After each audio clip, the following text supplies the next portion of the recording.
ইংরেজি নববর্ষ উপলক্ষে বরিশালের গৌরনদীতে বুধবার দিনব্যাপী ফ্রি স্বাস্থ্যসেবা ক্যাম্প অনুষ্ঠিত হয়েছে। উপজেলার আলহাজ নূর মোহাম্মদ মুন্সি হাসপাতাল কমপ্লেক্সে প্রধান অতিথি হিসেবে স্বাস্থ্যসেবা ক্যাম্পের উদ্বোধন করেন আরাকানজেল মেডিকেল ইউনিভার্সিটির ট্রাস্টি বোর্ডের সদস্য ও হাসপাতালের প্রতিষ্ঠাতা ব্যারিস্টার মোহাম্মদ মনির হোসেন। হাসপাতালের চেয়ারম্যান মোহাম্মদ খোকন মুন্সির সভাপতিত্বে উপস্থিত ছিলেন গৌরনদী মডেল থানার অফিসার ইনচার্জ মোহাম্মদ ইউনুস মিয়া, গৌরনদী হাইওয়ে থানার ওসি মোহাম্মদ আমিনুর রহমান, হাসপাতালের general manager Mohammad Ruhul Amin Khan, manager admin Arifin Riyad সহ অন্যান্যরা। স্বাস্থ্যসেবা ক্যাম্পে শতাধিক রোগীকে বিনামূল্যে চিকিৎসা সেবা প্রদান করেন ডাক্তার তৌকির আহমেদ ও ডাক্তার জাসিয়া সিদ্দিকী।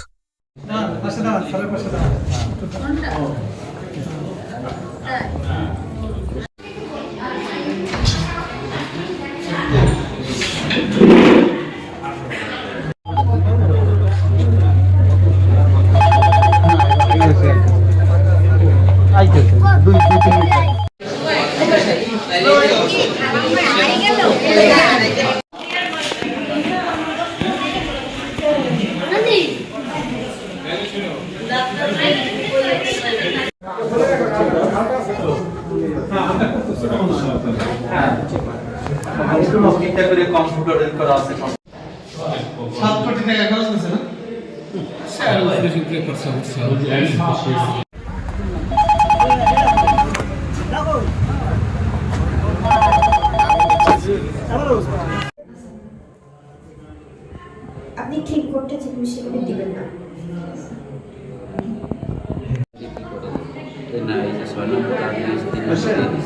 তিন নম্বর মা আর মেয়ে